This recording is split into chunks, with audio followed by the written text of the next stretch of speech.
बिस्मिल्लाहिर्रहमानिर्रहीम। अस्सलाम वालेकुम स्टूडेंट्स। आज हम फर्स्ट चैप्टर की एक्सरसाइज 1.1 के बारे में बात करेंगे, जिसमें हम सबसे पहले कारबों का मर्तबा यानी ऑर्डर ऑफ मैट्रिक्स बताएंगे। ऑर्डर ऑफ मैट्रिक्स बताएंगे। ए का ऑर्डर ऑफ मैट्रिक्स क्या है, बी का ऑर्डर ऑफ मैट्रिक्स क्या है, मर्तबा कारबों का मर्तबा क्या है, सी में कारबों का मर्तबा क्या है, ऑर्डर ऑफ मैट्रिक्स क्या है। तो हम सबसे पहले ए को देख लेते हैं। सबसे पहले हम ए को देखते हैं। ए में हम बताएंगे ऑर्डर ऑफ मैट्रिक्स क्या है। ऑर्डर ऑफ मैट्रिक्स यानी कि कारबों का मर्तबा, इसको हम लिखते हैं एम बाय एन की शक्ल में हम इसको ज़ाहिर करते हैं। एम बाय एन की शक्ल में इनको ज़ाहिर करते हैं।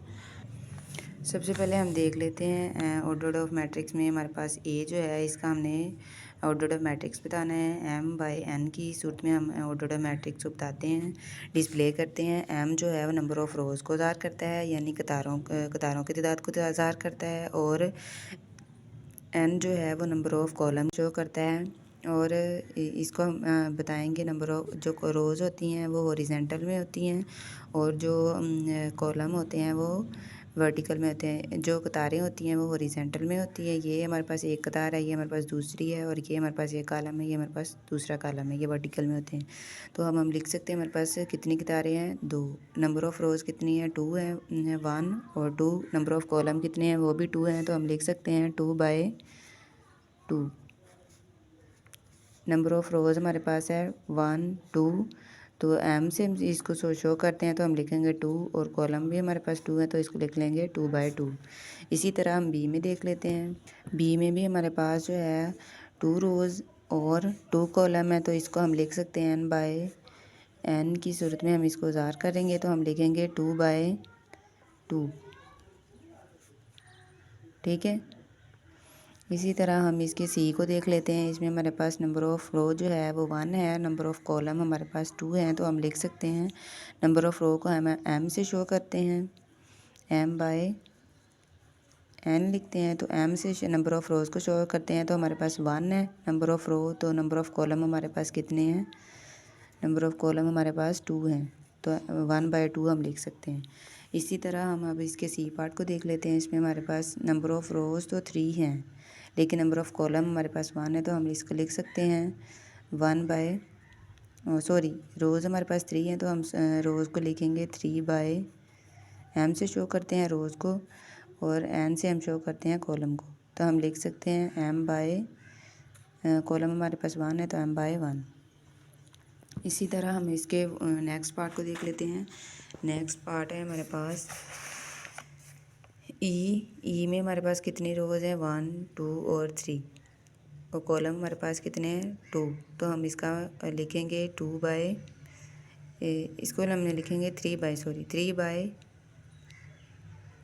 लिखेंगे। इसका हम 3/2 लिखेंगे। इसका 1/1 ही आ जाएगा, 1 रो 1 कॉलम। इसमें हमारे पास 3 रोज़ हैं और 3 कॉलम है, इसका आएगा ऑर्डर ऑफ मैट्रिक्स 3/3।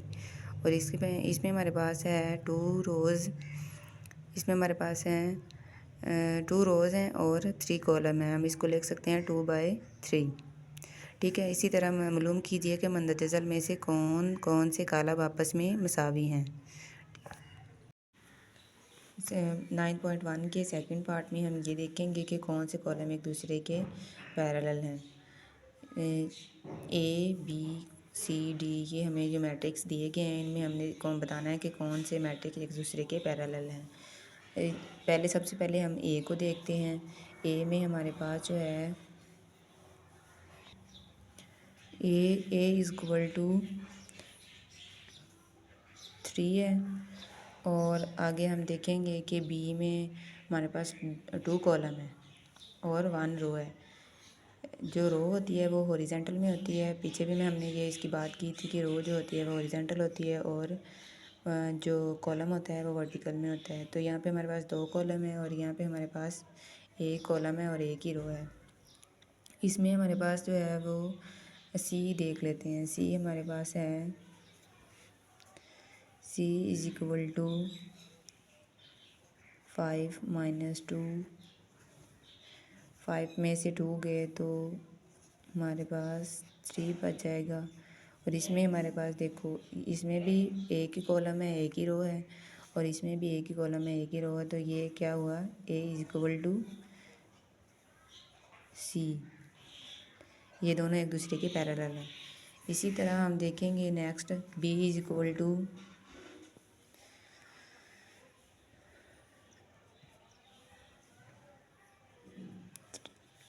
3 5, और इसी तरह हम इसका देखेंगे सेम कॉलम कौन सा है।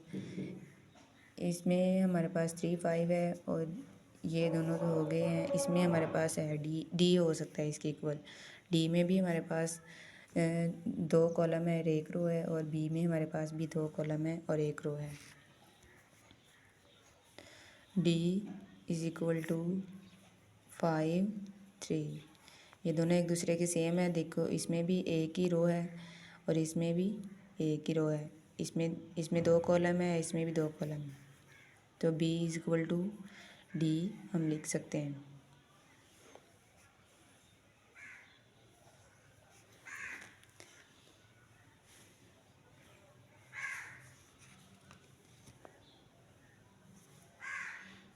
इसी तरह आगे हम देखेंगे कि f इज इक्वल टू 2 6, और f इज इक्वल टू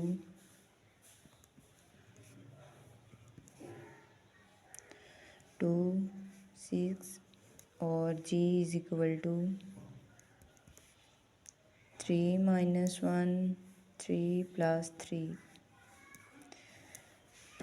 3 में से 1 माइनस करेंगे तो हमारे पास 2 आएगा। 3 में 3 ऐड करेंगे तो हमारे पास 6 आ जाएगा। तो इसमें भी 2 रोज़ होगी। एफ़ में भी हमारे पास 2 रोज़ है, 1 कॉलम है, और जी में भी हमारे पास 2 रोज़ है, 1 कॉलम है। तो ये भी एक दूसरे के सेम है। इसी में हम लिख सकते हैं एफ़ इज़ इक्वल टू जी। इसी तरह ये कॉलम एक दूसरे के पैरेलल हैं। इसके थर्ड पार्ट में हमने find the value A B C और डी, इनकी वैल्यू फाइंड करनी है, ए बी और सी की। तो ये थर्ड पार्ट में हम पहले देखेंगे जो ए प्लस सी है, इसे हम ये फर्स्ट रो है, फर्स्ट कॉलम है, और इसी के फर्स्ट कॉलम के पहले जो है वो उसके इक्वल रखेंगे, ज़ीरो के इक्वल रखेंगे। ए प्लस सी को किसके इक्वल रखेंगे, ज़ीरो के। और इसी तरह ए सेकंड को ए प्लस, इसी तरह अब हम a plus b is equal to रखेंगे -7 के। A plus 2b is equal to -7, और c -1 को हम इसके इक्वल 3 के इक्वल रखेंगे। c -1 is equal to 3। इसी तरह इसकी इक्वेशन बना लेंगे हम पहले। A plus c is equal to 0, a plus 2b is equal to -7, c -1 is equal to 3। इसी तरह 4d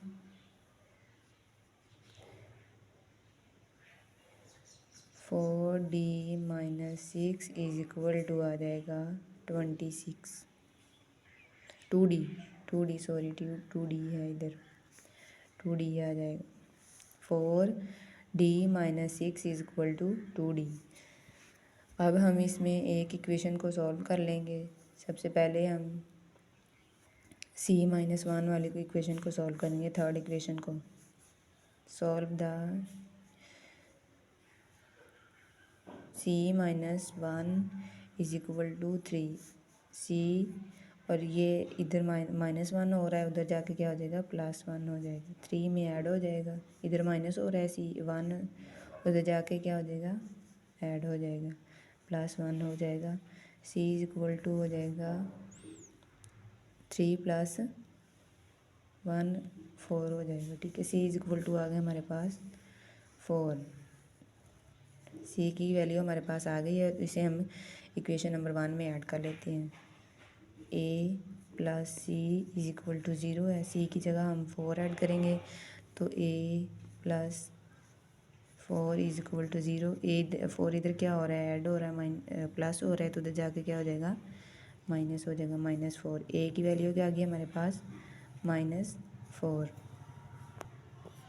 ए की वैल्यू हमारे पास a is equal to minus a की वैल्यू हमारे पास आई है ए इज़ इक्वल टू -4। इसी तरह अब हम नेक्स्ट पार्ट इसकी नेक्स्ट इक्वेशन को देखें। नेक्स्ट इक्वेशन में क्या है।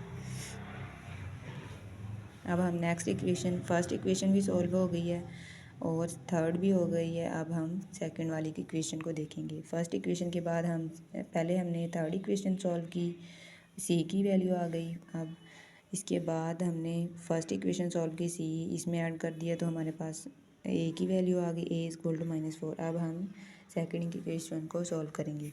सी को इसलिए किया था कि इसमें हमारे पास अगर A is equal to -c आ जाता लेकिन कोई वैल्यू नहीं आती। इसी तरह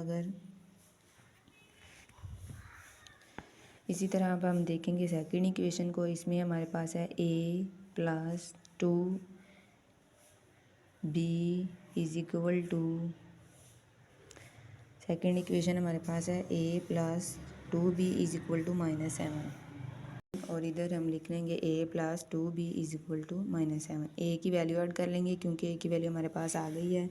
ए की वैल्यू हमारे पास है -4, तो इधर हम -4 ऐड कर लेंगे प्लस -4 ऐड किया + 2b इज़ इक्वल टू -7। ये इधर माइनस हो रहा है, 4 उधर जाके क्या हो जाएगा प्लस हो जाएगा। इसमें हमारे पास आ जाएगा 2b इज़ इक्वल टू -7 + 4। इधर माइनस हो रहा था, इधर आके क्या आ जाएगा प्लस हो जाएगा। तो अब हम इसमें से 7 प्लस माइनस माइनस हो जाएगा और 7 में से 4 जाएगा तो हमारे पास -3 आ जाएगा। 2b इज़ इक्वल टू क्या आएगा -3। तो ये इधर क्या हो रहा है +2 इधर मल्टीप्लाई हो रहा है, उधर जाके डिवाइड हो जाएगा। b इज़ इक्वल टू -3/2 आ जाएगा। इसी तरह अब हम इसकी लास्ट इक्वेशन को देखेंगे। 4d - 6 is equal to 2d। 4d - 6 is equal to 2d। 4d ये 2d इधर क्या हो रहा है प्लस, इधर जाके माइनस हो जाएगा और ये इधर माइनस हो रहा है, उधर जाके प्लस हो जाएगा। -2d इज़ इक्वल टू 6, इधर माइनस का इधर जाके प्लस हो जाएगा। 4 में से 2 गए तो 2d इज़ इक्वल टू 6 आ जाएगा। 2 इधर क्या हो रहा है मल्टीप्लाई, इधर जाके डिवाइड हो जाएगा। d ओवर क्या आ जाएगा 6/2। d इज़ इक्वल टू 6/2 आ जाएगा। ये 2 इधर मल्टीप्लाई हो रहा है, इधर आके डिवाइड हो जाएगा। 2 इधर मल्टीप्लाई हो रहा है, इधर आके डिवाइड हो जाएगा। तो अब हम इसे लिखेंगे d इज़ इक्वल टू 6/2। 2 3 6, इधर हमारे पास 3 बच जाएगा, d की वैल्यू आ जाएगी। इसमें हमारे पास d इज़ इक्वल टू -3 आया है, b इज़ इक्वल टू -3/2 इसकी वैल्यू आ गई है और a हमारे पास था a is equal to -4, c is equal to 4। इसी तरह ये आज का लेक्चर हमारा एंड होता है।